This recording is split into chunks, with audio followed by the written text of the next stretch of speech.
Gikan sa hawanan sa Misco Radio 87.5 FM, amo karon hinatod ang mga maundanong balita. Pinaagi sa Misco Radio Patrol Balita sa hapon. Dinhi inyong masayran ang nagkadaiyang labas ng mga balita sa atong palibot. Misco Radio Patrol Balita sa hapon. Ug karon ang inyong mga balita.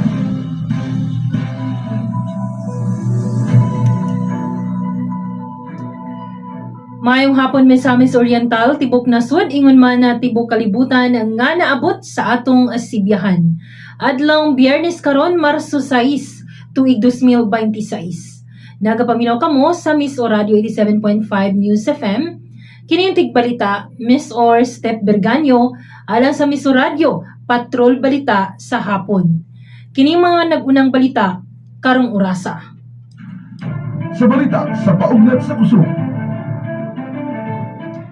Super Spikers gipildi ang Thunderbells sa qualifying round sa PVL o NCRRA. Andam iapil ang boxing o taekwondo. Sa Celebrity Balita. Pamilya ni Ann Curtis balik sa Manila human na ma-stranded sa Middle East o Britney Spears. Gidakop tungod sa pagmaniho nga hubog. Alam sa balita sa negosyo.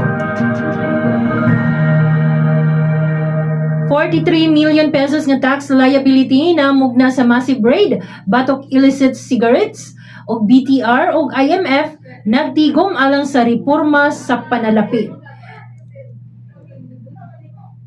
Sa balita kawas sa nasud. Kapin na 20,000 ka mga seafarers o 15,000 nga pasahero stranded sa Gulf og 6% nga US mortgage rates natala tungod sa padayong tensyon sa Middle East. Og dugang balita gawas sa nasud, suspect gikan sa Wisconsin patay human sa high-speed chase og pinusilay sa Texas. Sa balita sunod sa nasud. Libreng birth of marriage certificate ipanghatag sa kababayin-an og 5,000 pesos nga fuel subsidy gidawat sa libuan ka jeepney driver sa Pangasinan. Og dugang balita sulod sa nasud, tulo ka defense personnel nadakpan tungod sa giyong espiya alang sa China. Sa balita sa rehiyon.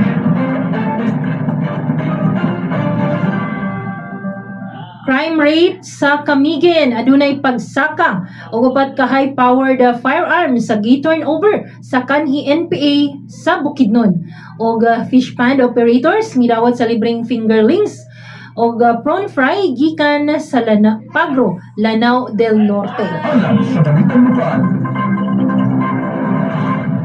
Tag 20 pesos nga kilo sa bugas mapalit na karon sa Misamis Oriental og 1,000 ka benepisyaryo nakadawat usab og 20 kilo nga bugas sa Binuangan.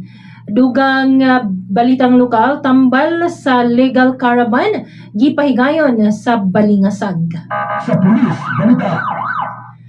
Dulan 1 million nga shabu na sakmit sa baybas sa Cagayan de Oro. Suspect dakpan og foreman og laing duha ka lalaki sikup usab sa baybas sa Taguluan. Samtang top 3 most wanted sa Northern Mindanao na dakpan sa Cagayan de Oro. At ang mga detalye niini sa atong pagbalik human sa pahinumdom.